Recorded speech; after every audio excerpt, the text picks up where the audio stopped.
আল্লাহু আকবার। আরে আমাদেরকে ওরা চিনে কিনা? চিনতে পারে নাই বলে চক্রান্ত, ষড়যন্ত্র, যত রকমের কলাকুশল করে বৃথা করে তাদের এই ব্যবসায় কোনো লাভ নাই। বাংলার জমিন আল্লাহর জমিন, ইসলামের জমিন, এখানে সুকৌশলী হোক আর এই প্রকাশ্য হোক গোপনে হোক, ক্ষমতায় দালাল বসি হোক, কোনোভাবেই ইসলামকে দমিয়ে থামিয়ে পিছিয়ে রাখা যাবে না।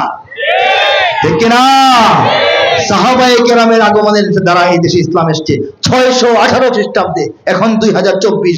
622 খ্রিস্টাব্দে ঘটেছিল বদর যুদ্ধ। বদর যুদ্ধ ঘটার 1.5 বছর আগে হিজরত হয়েছিল। হিজরতেরও 2.5 বছর আগে বাংলাদেশে ইসলাম প্রবেশ করেছে। বলেন সুবহানাল্লাহ। নবীজি তখন মক্কায়, আর বাংলাদেশে ইসলাম আমরা পেয়ে গেছি। বলেন আলহামদুলিল্লাহ। এই হলো অবস্থা। আমাদের লালমনিরহাটের একটা গ্রাম আছে, কি যেন বলা হয়, পঞ্চগড় না, আরেকটা পঞ্চবাড়ি না কি এমন একটা ইউনিয়ন আছে। সেখানে সাহাবায়ে কেরামের হাতে নির্মিত মসজিদ পাওয়া গেছে। আমরা বাংলাদেশের মানুষরা জানি না এটা, তাই না? পত্রিকা দেয় না তো বেশি, আরো আগে পাওয়া গেছে। মাসিক মদিনার প্রতিষ্ঠাতা আমাদের আকাবিরদের একজন অন্যতম রাহবার মরহুম হযরত মাওলানা মুহিউদ্দিন খান রহমতুল্লাহ আলাইহি এই জিনিসটা নিয়ে গবেষণা করেছেন। তখনকার পত্রিকা লেখালেখি করেছেন, টিম নিয়ে গিয়েছেন, তদন্ত তালাশ করেছেন, প্রমাণ পেয়েছেন। লালমনিরহাট, আমরা ওর সময় গাড়ি ভাড়া করে বেড়াইতে যাই না, কক্সবাজার না গিয়ে লালমনিরহাট যাবেন, ওখানে গ্রামে গিয়ে সাহাবায়ে কেরামের মসজিদটা দেখে আসবেন। সাহাবীদের হাতে বানানো মসজিদ, একটা গ্রামের মধ্যে ঝোপ জঙ্গল ঝাড় পরিষ্কার করতেছিল কোনো কাজের জন্য, দেখেন নিচ থেকে ইট বের হয়। ইট, এটা তো অনেক জায়গায় হয়, জমিদার বাড়ি থাকে না, মুসলিম বাড়ি, হিন্দু বাড়ি থাকে না, ইট বের হয়। এরপরে এখানে কার্যক্রম করবে, ওই পুরনো বাড়িটা বিক্রি করে দিচ্ছে প্রত্নতত্ত্ব বিভাগের কাছে। তারা এটা সংগ্রহ করবে, সংরক্ষণ করবে। তখন কামলা দিয়া মাটি উঠায়, ইট উঠায়। ইট যখন নিয়ে যায়, বিভিন্ন ফুলের মতো, বেলি ফুল, গোলাপ ফুলের নকশা, ভেবেছিল যেহেতু নকশা টকশা আছে এটা মন্দির টন্দির হতে পারে, ঠিক না? তখন এই মালামাল যখন তারা মাথায় করে করে নিয়ে যাচ্ছে টুকরিতে, তখন একটা বড় স্লেটের মতো, এরকম বক্সের মতো একটা বড় ইট পড়ে গেল ঠাস করে। এটা লেখাটেখা বুঝতেছে না শ্রমিকরা। তারপর স্থানীয় ইমাম সাহেবকে দেখালো, হুজুর এখানে কি লেখা? এটার মধ্যে সুন্দর মতে কালিমাতুত তাইয়্যিবা লেখা আছে, এবং এটার মধ্যে সন লেখা, হিজরি এখন কত? হিজরি 1400 কত? 40 না 45, আমি তো মনে নাই, 46, 1446 এখন হিজরি সন, মানে হিজরত যে করছিলেন আল্লাহ নবী তখন থেকে 1446 বছর পরে আমরা আছি। ওইটার মধ্যে কি লেখা জানেন? শুধু 69 হিজরি। বলেন সুবহানাল্লাহ। শুধু 69 হলে কবে? এটা হিজরতের মাত্র 69 বছর পরে, হিজরতের 10 বছর পরে নবীজি দুনিয়া থেকে বিদায় হয়েছেন। তাহলে নবীজি বিদায়ের মাত্র 59 বছর পরেই সাহাবীদের দ্বারা বাংলাদেশে মসজিদ হয়ে গেছে। এই দেশে নাস্তিক মুরতাদ যারা আছে, এই দেশে আধিপত্যবাদী সাম্রাজ্যবাদীদের দালাল চাটুকার চামার চামুন্ডা যারা আছে, এই দেশে ইসলাম ও মুসলমানদের অস্তিত্বের বিরুদ্ধে কাজ করার লোক যারা আছে, এই দেশে যত রকমের দুশ্মন আছে, তাদের জেনে রাখা উচিত এটা এই জায়গা বেশি সুবিধা না, এখানে তাদের ষড়যন্ত্র সফল হবে না। আল্লাহ শুরুতেই বলেছেন, আমি তেলাওয়াত করেছিলাম, ওয়ামাকারু ওয়ামাকারাল্লাহ, ও এখানে করি নাই, করলাম এখন। ওয়ামাকারু, আল্লাহ বলেন তারা ষড়যন্ত্র করে, চক্রান্ত করে, করতে থাকে। ওয়ামাকারাল্লাহ, আল্লাহ তার পরিকল্পনা ঠিক করে রাখেন। আল্লাহু খায়রুল মাকিরিন, আর আল্লাহই হচ্ছেন সর্বশ্রেষ্ঠ পরিকল্পনাবিদ। বলেন সুবহানাল্লাহ। তাদের পরিকল্পনা তো অনেক কিছু ছিল।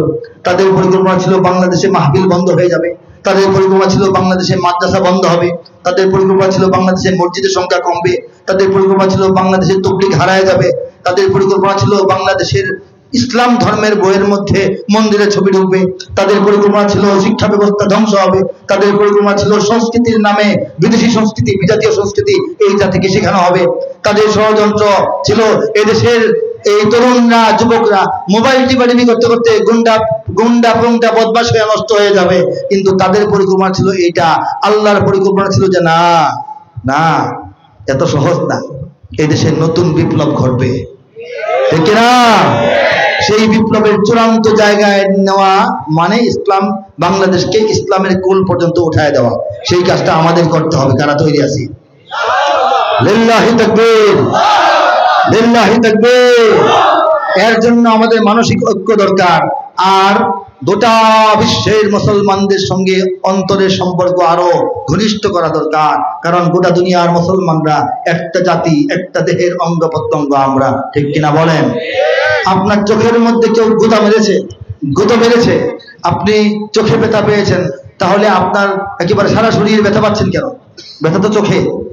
আপনার আঙ্গুল কেটে ফেলেছে, আপনার চোখ দিয়ে পানি বের হচ্ছে কেন? চোখের কি সমস্যা?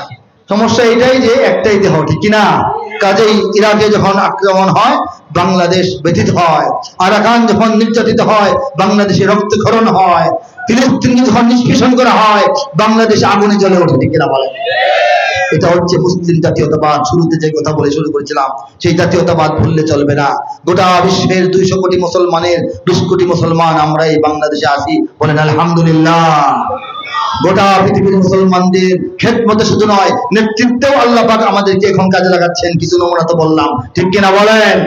কাজেই আমরা ইসলামকে নিয়ে বাংলাদেশে বেঁচে থাকবো, আর ইসলাম নিয়ে বেঁচে থাকার জন্য দেশটাকে স্বাধীন রাখবো। দেশকে স্বাধীন রাখার জন্য ইসলামকে আঁকড়ে ধরবো। সবাই রাজি আছে কিনা? হে যুবক, তুমি বাঙালি হও কিংবা ইন্ডিয়ান, কিংবা জার্মান, জাপানি, কিংবা চাইনিজ, রাশিয়ান, স্প্যানিশ, ড্যানিশ, ফরাসি, কিংবা ব্রিটিশ, আমেরিকান, আরবি, আজমি, ইরানি, তুরানি, তুর্কি বা আফগান, মুসলমান, তুমি তো মুসলমান। তুমি সাদা হও কিবা কালো হও, দেখো রক্ত তোমার লাল, সুখী হও কিবা দুঃখী হও, রেখো ঈমান নির্ভেজাল, কাছে রাও কিবা দূরে রাও, তবু কাবাই তোমার ঘর, স্লোগানে তোমার কেঁপে ওঠে আজ পৃথিবীটা থরথর, মৃত্যু তোমায় জানায় সালাম, দূরে থাকে শয়তান, মুসলমান, মুসলমান, তুমি তো মুসলমান। এই আহ্বান আজকের নয়, 2003-এ লেখা। 21 বছর বয়স হয়েছে এই সঙ্গীতটা। একান্ত তরুণ বয়সে লিখেছিলাম, দাঁড়িয়ে তখন পাকে নাই। আল্লাহ পাক লিখিয়েছিলেন এই সঙ্গীত গোটা দুনিয়ায় বিভিন্ন ভাষায় ভাষান্তরিত হয়ে আল্লাহ পাক মুমিনদের কানে কানে পৌঁছেছেন। অনেকের কানে পৌঁছেছে, অনেকের পৌঁছে নাই। 2011 সাল, আজকে থেকে 14 বছর আগে, সেই 11 সালে ইউরোপ সফরে লন্ডনের পূর্ব লন্ডনে মালবেরি স্কুল মিলনায়তনে 24শে জুলাই মঙ্গলবার একটা সংবর্ধনা এবং একক সঙ্গীতানুষ্ঠান হয়েছিল। সেখানকার বাংলাদেশি বড় বড় আলেম যারা আছেন, মুফতিয়ানে কেরাম, সেখানকার মাদ্রাসার মুহতামিম পর্যায়ের সেই সব ওলামায়ে কেরাম এবং ইউরোপিয়ান যারা আছেন ওলামা, তাদের একটা বড় অংশ এবং বাঙালি জনতা সবাই মিলে একটা সুন্দর অনুষ্ঠান করেছিলেন। সেখানে মাইক্রোফোনে উপস্থাপকের তরফ থেকে, আয়োজক এবং অনুষ্ঠানের তরফ থেকে মুসলিম উম্মার জাতীয় কবি বলে আমাকে উপাধিত করা হয়েছিল, ন্যাশনাল পয়েট অফ মুসলিম উম্মাহ। তখন এই সঙ্গীত, আরো অনেক সঙ্গীত, ইরাক আমার ভাই, ইরান আমার বোন, আফগান, ফিলিস্তিন আমার বন্ধুজন, প্রতিবেশী আরাকান, কাশ্মীর ও আপন, তারা শুনেছিল বাংলার এক কবি গাইছে, এই দুর্বাংলার জনপদ থেকে কেঁদে কেঁদে বলে হতভাগা এই কবি, সারা দুনিয়ার মুসলিম যত রাষ্ট্রপ্রধান, আরবি বা অনারবি, এক হও যদি সবাই বাঁচতে চাও, এক হও যদি স্বাধীনতা ফিরে চাও। তারা এক কবির আওয়াজ সেখান থেকে বাংলার জমিন থেকে ইউরোপে শুনেছিল। তারা শুনেছিল উত্তর হতে দক্ষিণ মেরু সীমান্ত খুলে দাও, সারা দুনিয়ার মুসলমানের বন্ধন ছিঁড়ে দাও, এপার ওপার সারা দুনিয়ার সকল মুসলমান একই তরদীর যাত্রী, সবাই এক দেহ এক প্রাণ, প্রাচ্য কিংবা পাশ্চাত্যের নেই ব্যবধান, সাদা কালো আর ধনী গরিবের ভেদাভেদ ভুলে যাও, উত্তর হতে দক্ষিণ মেরু সীমান্ত খুলে দাও, সারা দুনিয়ার মুসলমানের বন্ধন ছিঁড়ে দাও। তারা শুনেছিল এ যদি ইরাকে কি বলে, তবে পৃথিবীর বুকে মুসলমানের ঝরে যদি এত খুন, তবুও তোমার রক্তে এখনো জ্বলে না কেন আগুন। এই কথাগুলি একজন কবি লিখতেছে, বলতেছে, তরুণ কবি, ছোট কবি। এগুলি দুনিয়াতে অল্প অল্প, এখনের যুগ তো না, এখন তো সবকিছু খুব দ্রুত দৌড় মেরে পৌঁছায় যায়। তখন আস্তে আস্তে আস্তে আস্তে পৌঁছেছিল। তারা একটা অনুষ্ঠানের মধ্যে একজন পিএইচডি হোল্ডার রাজশাহী ইউনিভার্সিটির একজন শিক্ষকের হাত দ্বারা একটা মানপত্র পাঠ করেছিল। বিশ্বে মুসলিম কবি কতজন থাকতে পারে, এর মধ্যে মুসলিম হলেও যে অনেকে আছে নামে মুসলিম আসলে নাস্তিক, এরা বাদ দিলে যারা ইসলামের জন্য লেখে এরকম কয়জন। ইসলামের জন্য যারা লেখে তারা হামদ লিখছেন, নাত লিখছেন, দরুদ সালাম নিয়ে সঙ্গীত লিখছেন, কবিতা লিখছেন। আছে না অনেকে, শুনি আমরা অনেক, হ্যাঁ, মাওলায়া সাল্লি ওয়া সাল্লিম, এটাও তো একজন কবির লেখা নাকি, এরকম আছে।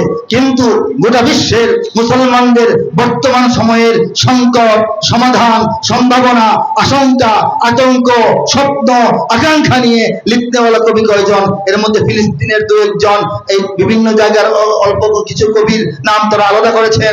বাংলাদেশের আপনাদের এই কবির নাম তারা তালিকাবদ্ধ করেছেন, তুলনামূলক বিশ্লেষণ করেছেন।